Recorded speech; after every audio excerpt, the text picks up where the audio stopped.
সিঙ্গুরে বিজেপির হুগলি সাংগঠনিক জেলার বিশেষ সাংগঠনিক বৈঠকে বিশৃঙ্খলা। বিজেপির রাজ্য সভাপতি শ্রমিক ভট্টাচার্যের উপস্থিত হতেই একাংশ বিজেপির কর্মীরা ক্ষোভ প্রকাশ করতে থাকেন। বন্দে মাতরম গান গেয়ে বৈঠক শুরু হতেই সেই সময় বিজেপির কিছু কর্মীরা ক্ষোভে ফেটে পড়েন। এরপর দলের একাংশ কর্মীরা বৈঠকে বসতে না দেওয়ার জন্য ক্ষোভ প্রকাশ করেন একাংশ বিজেপির কর্মী। বেশ কিছু তৃণমূলের দালাল বৈঠকে উপস্থিত আছেন বলেই ক্ষোভ প্রকাশ করেন একজন বিজেপি কর্মী। উত্তেজিত কর্মীদের সামাল দিতে ছুটে যান বিজেপির রাজ্য সভাপতি শ্রমিক ভট্টাচার্য। তারপর দলের শীর্ষ নেতারা বিক্ষুব্ধ কর্মীদের বুঝিয়ে বৈঠক কক্ষে নিয়ে যান। বিজেপির হুগলি সাংগঠনিক জেলা সভাপতি গৌতম চট্টোপাধ্যায় বলেন যে অসন্তোষ কিছু নয়, এই বৈঠক সবাইকে ডাকা হয় না, আমন্ত্রণের বাইরে অতি উৎসাহী কিছু মানুষ এসেছেন শ্রমিকদারকে দেখার জন্য এবং বক্তব্য শোনার জন্য, সেই জন্যই তারা একটু ক্ষোভ প্রকাশ করেছেন। তারপরে আমরা আবার তাদের বসার ব্যবস্থা করে দিয়েছি, কোনো অসুবিধে হয়নি। উনি নিজেকেই একজন কর্মী ভাবেন বলেই উঠে এসেছিলেন।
আমাদের সাংগঠনিক বৈঠক কি হলো সেটা তো সাংবাদিকদের বলবো না, বিশেষ বিষয় নিয়ে আলোচনা হলো, বলবো না আমি, সম্পূর্ণই সাংগঠনিক বিষয়। আপনাদের বলতে পারলে আমি খুশি হতাম, কিন্তু দলের শৃঙ্খলা আমাকে আপনাকে বলতে দিচ্ছে না। আচ্ছা, স্যার আবার বার্থ সার্টিফিকেট দেওয়ার জন্য ক্যাম্প তৈরি করছে, মেয়র ঘোষণা করেছে। একদিকে মেয়র ক্যাম্প তৈরি করছেন, অন্যদিকে বাবা ভাড়া দিচ্ছেন। পশ্চিমবঙ্গে এখন বাবা ভাড়াটাই চলছে। আমরা যাত্রা দেখেছিলাম বাবা কেন চাকর, এখন নতুন যাত্রা আসছে শ্বশুর হলো বাবা। এটা তো চারিদিকে চলছে। বার্থ সার্টিফিকেট দেওয়ার হিড়িক বেড়েছে, এটা অনেকদিন ধরেই চলছে বিভিন্ন সীমান্তবর্তী জেলাগুলো গ্রাম পঞ্চায়েতে। এখন ক্যাম্প করে মানে জন্মের ঠিক ঠিকানা লিখে দেবেন ফিরাদাকে। আমরা এতদিন শুনেছিলাম চিত্রগুপ্তের খাতা, বিধাতার খাতা, এসব শোনা যেত। এখন ফিরাদা কিমের খাতা উনি ঠিক করে দেবেন। আর উনি তো আগে বলেছিলেন যে সেদিনের বেশি দেরি নেই যেদিন 50% মানুষ উর্দু ভাষায় কথা বলবে, তার জন্য উনি ওনার কাজ করছেন।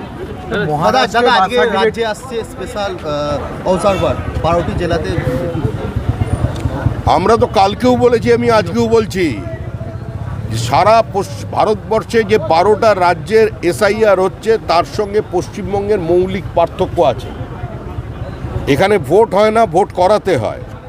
এখানে ভোট পরবর্তী হিংসায় 27 দিনে বিজেপির 56 জন খুন হয়, পুলিশ এফআইআর নেয় না।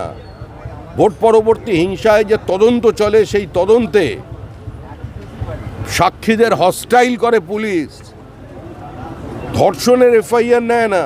এটা তো ভোট পরবর্তী হিংসার নমুনা।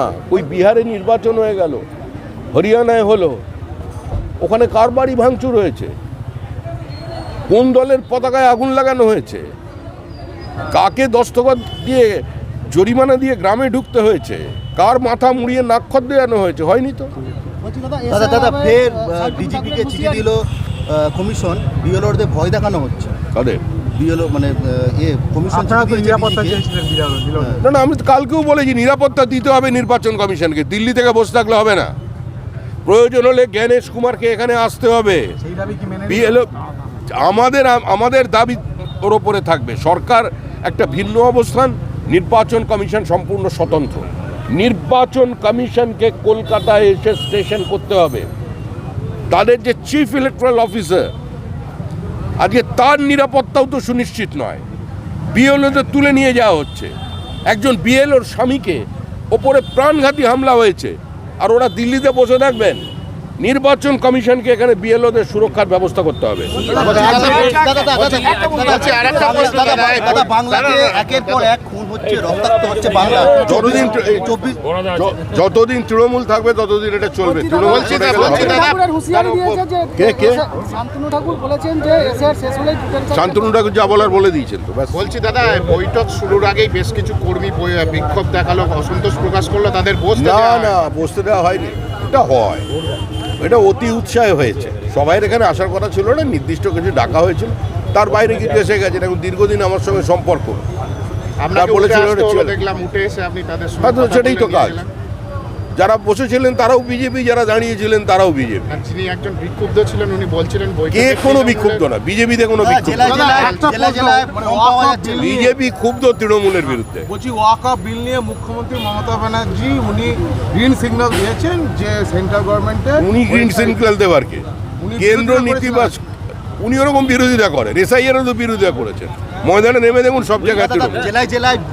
জেলায় জেলায় ভোটার, যারা অরিজিনাল ভোটার, তারা কার্ড পাচ্ছে না এবং সব পাবে, সব পাবে।